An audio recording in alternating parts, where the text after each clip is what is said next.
Hello everyone. Welcome to a class of DaVinci Resolve tutorial for learning video editing. So if you're planning to learn video editing, then you are in the right place because in this class we will cover everything to get you started with DaVinci Resolve. So let's take a look what you learned from this class.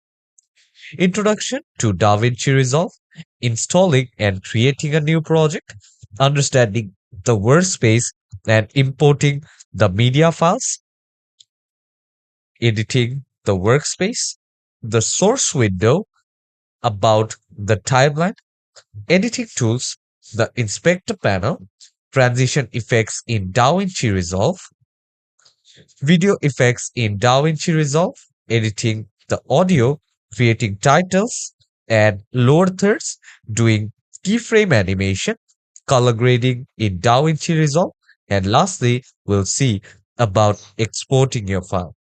After completing this class, you will be able to understand the interface, learn basic editing techniques, do color correction and color grading, do audio editing, learn about exporting and saving your file.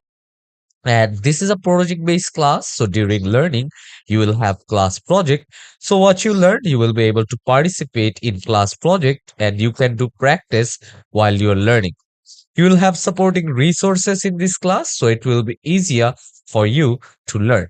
During learning, if you face any issue or if you have any question, then feel free to ask me. I'm always there for you to help you. So let's start learning DaVinci Resolve for video editing together.